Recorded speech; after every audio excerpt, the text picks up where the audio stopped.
Señores, continuamos aquí en su espacio Levántate, Nueva York. Si usted aún no se ha suscrito a nuestro canal de YouTube, les invito a que lo hagan. Solamente tienen que acercar la cámara de su celular al código QR que aparece en pantalla, lo acciona y lo va a llevar directamente a nuestro canal de YouTube. Ahí usted va a encontrar este programa Levántate New York, que hacemos de lunes a viernes de 7 a 9 de la mañana, pero también va a encontrar otro contenido tan interesante como este. Así es que les invito a que se pongan a la moda y se suscriban a Levántate Nueva York.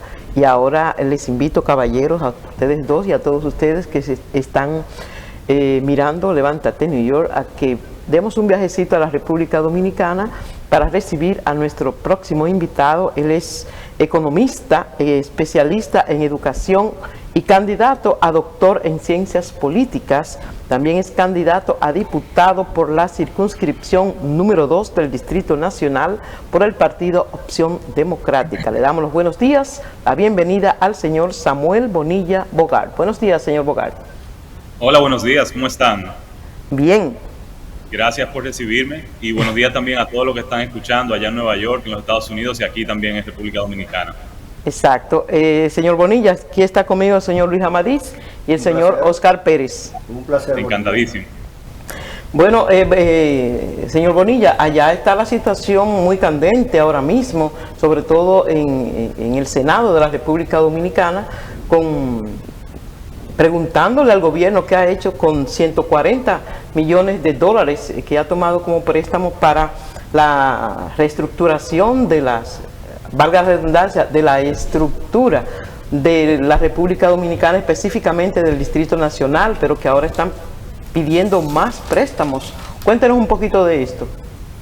Mira, veíamos las noticias en el mundo y evidentemente el mundo está viviendo momentos muy complicados y la República Dominicana no es la excepción.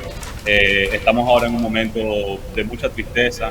Estamos viviendo la máxima expresión de negligencia política en la historia de la República Dominicana. Lo que vemos es una República Dominicana abandonada por su liderazgo político. Este fin de semana, en la tarde, horas de la tarde y horas de la noche del sábado, la República Dominicana recibió mucha agua, mucha lluvia, más que lo que habíamos recibido en la historia. Si bien ya habíamos sufrido el golpe de inundaciones en noviembre del año pasado, esta vez las lluvias superaron con creces la cantidad de agua que cayó en esa ocasión. Cuando tú vas a los sectores más afectados, a los sectores más vulnerables, tú ves la marca del agua en las casas que llegan casi a mi altura. Yo mido 6 pies, es decir, 2 metros de agua. Lo que quiere decir que muchas familias perdieron sus casas, perdieron sus pertenencias, sus ajuares y lamentablemente lo más doloroso es que perdimos muchas vidas. Pero lo más doloroso es que todo esto es predecible. Yo no me canso de decir que los desastres no son naturales. La crisis climática es real. Lo único que nosotros tenemos seguro es que esto va a seguir pasando. Vamos a seguir recibiendo agua. Vamos a seguir sufriendo sequías.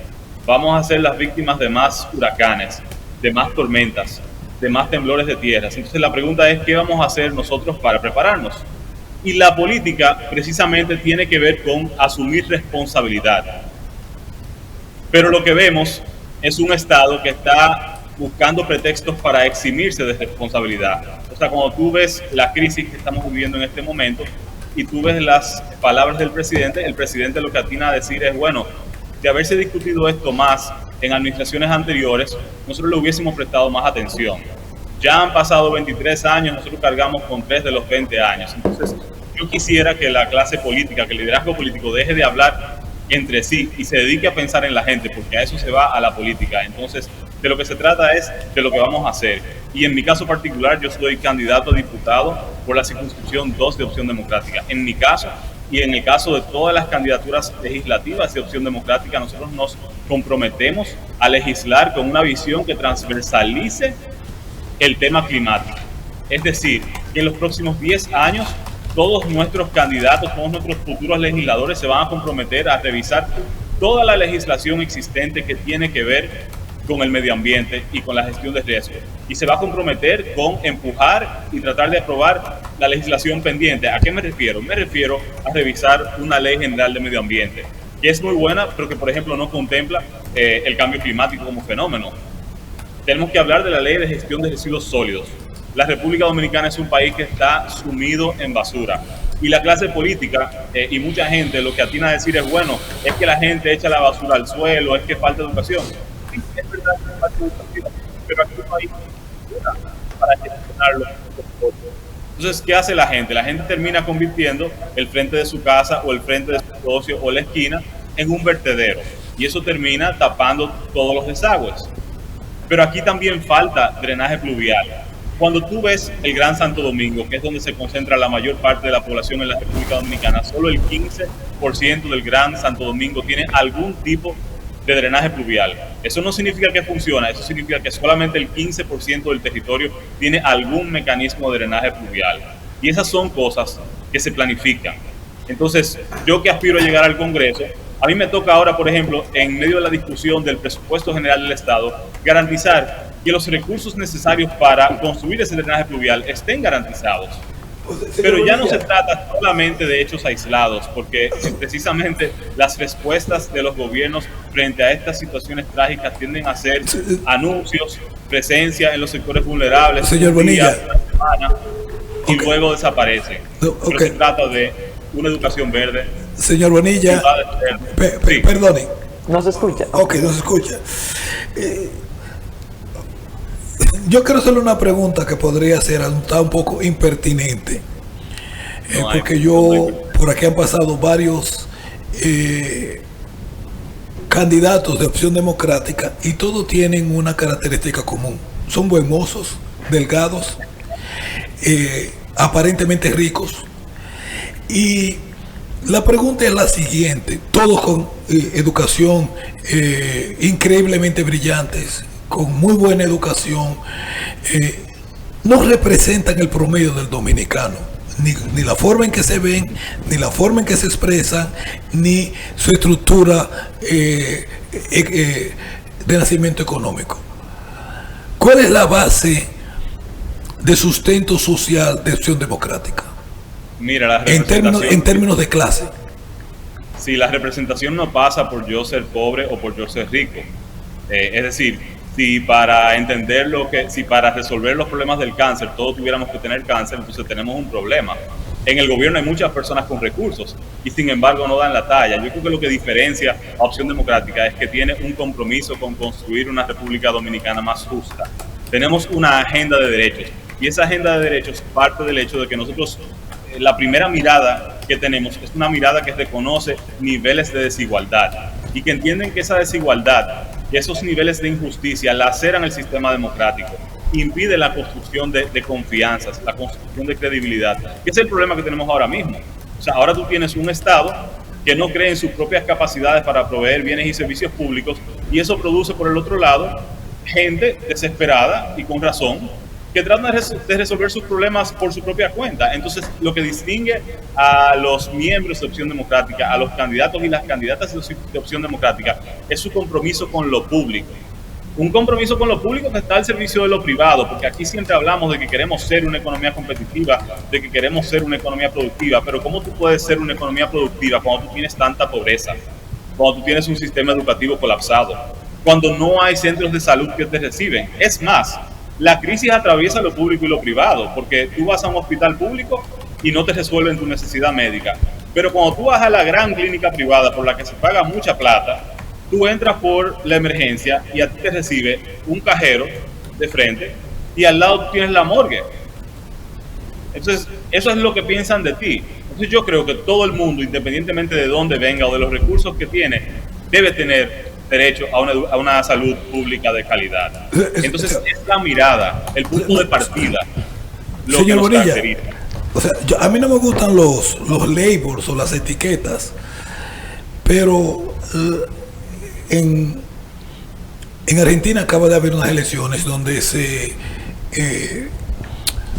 acaba de elegir una persona con una actitud o con un pensamiento de la extrema derecha, o sea, creo que le llaman caos capitalismo, algo por el estilo.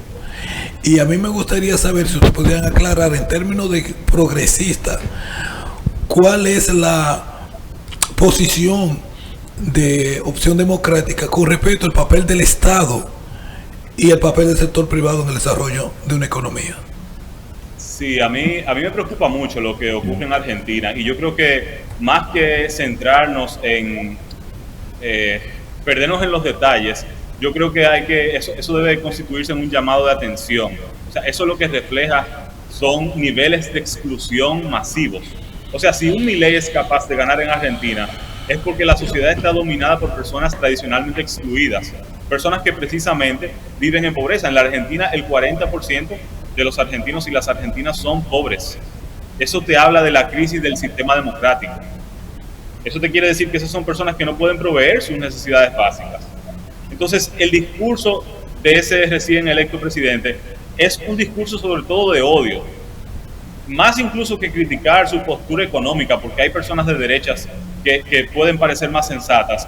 El discurso parece estar centrado en la destrucción, en acabar con lo que hay y no en construir, no en sumar. Yo siempre digo que los proyectos genuinamente democráticos tienen que tener como principal propósito sumar, integrar, y los discursos de odios generan miedo y laceran la participación.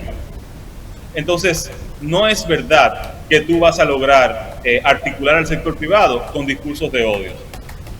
No es verdad que los mercados se autorregulan. O sea, estamos en pleno siglo XXI y toda la finales de la segunda mitad del siglo XX y la primera parte del siglo XXI ya nos demostró que el mercado no es capaz de regularse y que el Estado, más que un escollo, puede ser un propulsor de la empresa privada. En Opción Democrática nosotros creemos en la empresa privada, pero de nuevo nosotros entendemos que para poder ser productivos, para poder competir incluso con el 100% de la población, nosotros tenemos que darles las herramientas para que las personas sean útiles a la sociedad. Te pongo un caso muy sencillo. Las mujeres. Cuando una mujer da a luz en la República Dominicana, la mujer de repente se encuentra con la disyuntiva de ¿qué hago? ¿Cuido de mis hijos o trabajo? Y en la mayoría de los casos no es una decisión que puede tomar ella, está condenada a cuidar de sus hijos. Entonces, eso le impide acceder al mercado laboral. ¿Y qué pasa? Que en la República Dominicana no hay un sistema de cuidados, no hay una infraestructura de cuidados, no hay una infraestructura de educación inicial. Entonces, una de mis propuestas como candidato a diputado por la circunscripción 2 del Distrito Nacional es precisamente universalizar, garantizar el acceso a servicios de cuidado y de educación inicial, para que la familia dominicana no tenga que gastar en cuidos, en jardines infantiles, pueda dejar a sus hijos en esas infraestructuras públicas, estar tranquilos desde que sus hijos están seguros y puedan ser entonces productivos y puedan ser ciudadanos más felices. Entonces, de lo que se trata es no de tener un Estado más grande, sino de tener un Estado más fuerte, más efectivo en la garantía de bienes y servicios públicos. Samuel, primero felicitarte por la juventud. Creo que la juventud es el presente y me gusta ver candidatos, no importa el partido que sea, pero con la visión que tiene Opción Democrática, que a pesar de ser un partido que la población dominicana no los ve como que representan las bases más populares o las clases más populares de República Dominicana, y yo no lo encasillo a ustedes en ese tenor, sino que veo que sea una opción fresca en la República Dominicana.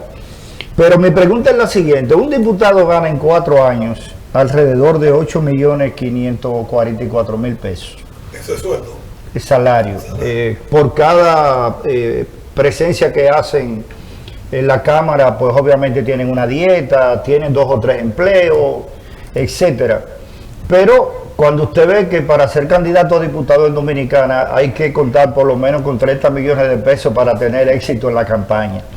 Entonces mi pregunta es: ustedes, que son un partido joven, sin tantos recursos, y digo los recursos porque la presencia en los medios de comunicación, la presencia en vallas, sobre todo en la circunscripción que a usted le corresponde, todo eso tiene un costo muy elevado.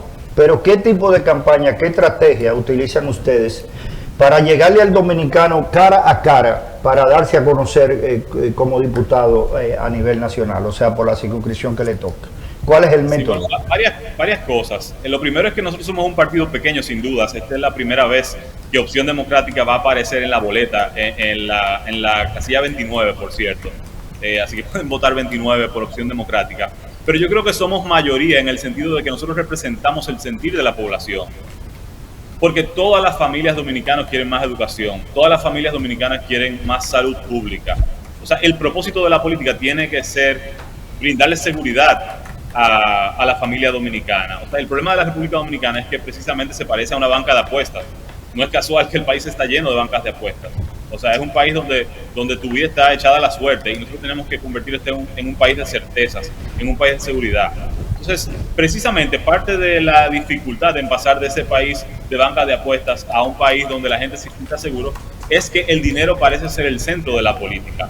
Entonces, no es secreto para nadie que nosotros competimos en un terreno muy desigual y para eso hay que cambiar las reglas del juego, hay que reformar, modificar la ley de régimen electoral para que las personas puedan competir en un terreno nivelado, porque eso es lo que hace de un sistema democrático uno robusto. Entonces, ¿qué nosotros hacemos? Bueno, primero, en calidad de candidato a diputado, yo le presenté a mi compañero diputado José Horacio Rodríguez un proyecto de ley que hace obligatoria la celebración de debates presidenciales, precisamente para devolverle a la democracia el rol de las ideas, para quitarle un peso al dinero y hacer de la democracia algo que tenga que ver más con el diálogo, con la conversación. Porque ahora tú tienes precisamente un país forrado en vallas, un candidato presidencial que ha sido presidente 3 veces y quiere volver una 4ª vez y no sabemos por qué. Un presidente de turno que quiere repetir 4 años más y no sabemos por qué. Entonces, lo menos que uno debe esperar de quienes aspiren a ocupar un cargo electivo es por qué quieren ocupar ese cargo electivo. Entonces, parte de lo que nosotros hacemos es precisamente ese trabajo que allá llaman grassroots, tocar la puerta, conectar con la gente. Porque tú no puedes representar, tú no puedes defender los intereses de esas poblaciones vulnerables si tú no le dedicas tiempo.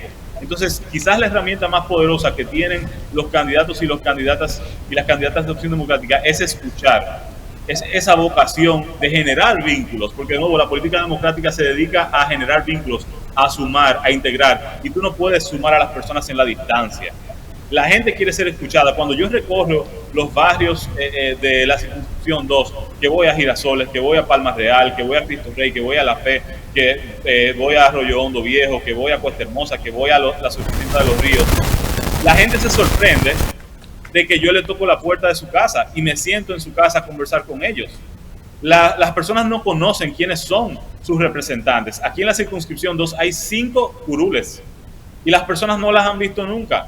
No sabe quiénes son, no sabe lo que piensan. Entonces, aunque pueda parecer una forma de hacer política menos eficiente porque toma más tiempo, se crean vínculos más fuertes. Entonces, no basta, o sea, no sirve de nada ganar sin gozar de la legitimidad del pueblo, porque cuando ganes no vas a poder impulsar grandes proyectos transformadores. Y eso es precisamente lo que pasó ahora en el 2020. Un pueblo salió, y qué bueno que salió, a castigar a un partido que tenía 16 años en el poder, pero fue un voto de castigo, más que un voto en favor de quien eventualmente ganó las elecciones. Y ahora este gobierno no goza de credibilidad, tanto así que ahora, por ejemplo, frente a esta catástrofe, frente a esta tragedia, están conformando una comisión independiente, porque las personas del gobierno no gozan credibilidad como para decirle a la gente, mira, estos puentes son seguros, esos elevados son seguros. La gente no cree en sus funcionarios. Entonces nosotros tenemos que construir esas relaciones de credibilidad, esos lazos, para que puedan confiar en el liderazgo público, para que dejen de ver lo público como algo inferior a lo privado, sino como el lugar donde se garantizan los derechos. Señor Bonilla, hemos estado hablando sobre la necesidad de una generación, de un relevo generacional en cuanto a la política en la República Dominicana, la política tradicional, los políticos tradicionales, y también, pero ustedes, Opción Democrática, son un partido joven, como ya lo ha dicho usted, lo hemos dicho aquí, también está conformado por gente joven como usted, ya lo hemos analizado aquí, muchas personas jóvenes y preparadas.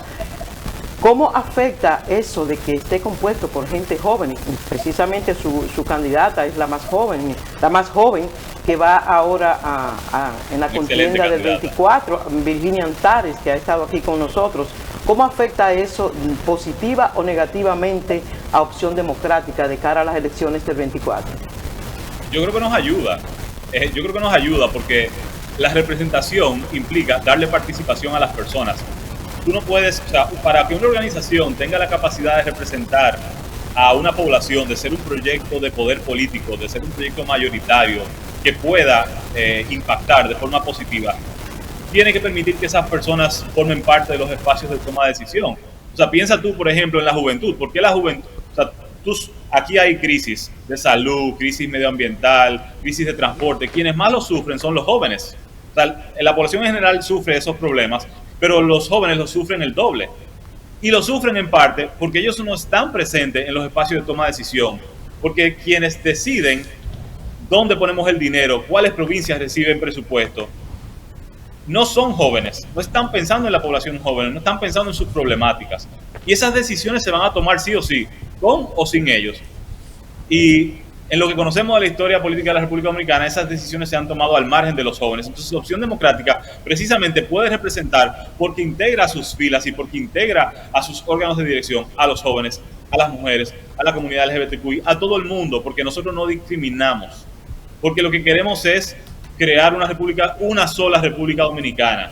Somos una isla con muchas islas dentro, y de lo que se trata es de romper esa distancia social, de crear una sola República Dominicana que tenga clara cuáles son sus prioridades y que podamos empujar los casi 11 millones de dominicanos y dominicanas en una sola dirección. Esa es la única manera en la que vamos a poder poner fin a la desigualdad, en que vamos a poder poner fin a los niveles de pobreza, en que vamos a poder garantizar un mejor sistema educativo, un mejor sistema de salud. Señor Bonilla, el gran talón de Aquiles del sistema capitalista ha sido la distribución y las prioridades de los gobiernos. En el caso particularmente de la República, como en la mayoría de los países, es el dinero el que determina el que tiene acceso a la presidencia, independientemente de que haya o no en debates. Y el otro son las reformas fiscales, que le permiten al Estado tener los recursos suficientes para hacer esos programas de los que usted habla. En términos de financiamiento de las campañas electorales y en las reformas fiscales, ¿cuál es la posición de Opción Democrática o suya en caso de que usted llegara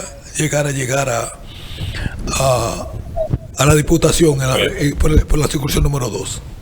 Bueno, una cosa que se me olvidó comentar y que va en línea con tu pregunta es que la otra herramienta que yo creo que le da mucha fuerza a Opción Democrática es su creatividad. Y si hay algo que me llena de orgullo a mí, es nuestra representación, porque ya nosotros estamos en posiciones de poder. Nosotros tenemos a un regidor que es Mario Sosa y a un diputado que es José Horacio Rodríguez. Y ambos fueron, bueno, Mario Sosa fue el regidor más votado en todo el país en las elecciones del 2020 y José Horacio fue el diputado más votado en la circunscripción 1 en las elecciones del 2020. Y ambas fueron campañas de bajo costo. Entonces, se puede hacer campaña con poco presupuesto. Obviamente es más difícil, pero nosotros contamos con el elemento de la creatividad que juega a nuestro favor. Sin dudas, de nuevo, hay que reformar la ley de régimen electoral. Ahora mismo tú tienes un sistema de repartición de fondos públicos que esencialmente le da la ventaja a los partidos mayoritarios. Ellos reciben, de hecho, casi el 90% de los fondos porque reciben el 80% de facto y después el 20% restante se distribuye 12 y 8, 12 en orden de los más votados, que de nuevo son ellos, y el resto se divide en forma igualitaria. Entonces, lo que reciben los partidos pequeños es muy poco. Opción Democrática apenas ahora va a comenzar a recibir recursos públicos. Pero en cuanto a la reforma fiscal, cualquier economista lo sabe, la reforma fiscal es la herramienta más poderosa para redistribuir ingresos.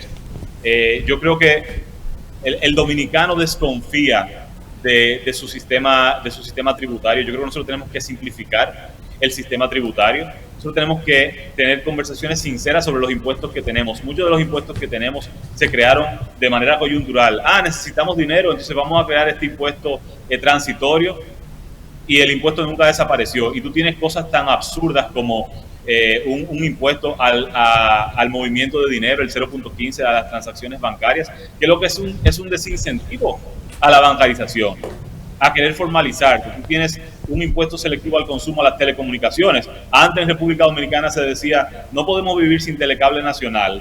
Pero ahora en el siglo XXI yo creo que tendríamos que decir, no se puede vivir sin Internet. Es más, el Internet debería ser un derecho. Pero sobre todo deberíamos cargar a las personas que más riquezas tienen, porque ahora mismo tú tienes, de hecho, sectores muy pudientes que pagan muy poco y una clase media que recibe mucha carga. Entonces, sin duda que si Samuel Bonilla gana y está trabajando para ganar, pueden contar con que su posición para una reforma fiscal que tiene que revisar no solamente los impuestos, sino el gasto, para lograr una mejor asignación de presupuesto a nivel de sectores, pero también a nivel de territorio, va a ser una posición que va a buscar una mejor distribución de los recursos para favorecer a la clase media y para favorecer a las grandes mayorías que hoy son sectores vulnerables. Señor Bonilla, Samuel Bonilla, solo nos resta agradecer su participación el día de hoy aquí en Levántate New York y dejar abierta la invitación para otras ocasiones. Muchísimas gracias. Gracias a ustedes, de verdad, un placer. Señores, y ahora les invito a que hagamos una brevísima pausa y retornamos en un momento con el resto del contenido de su espacio Levántate, Nueva York.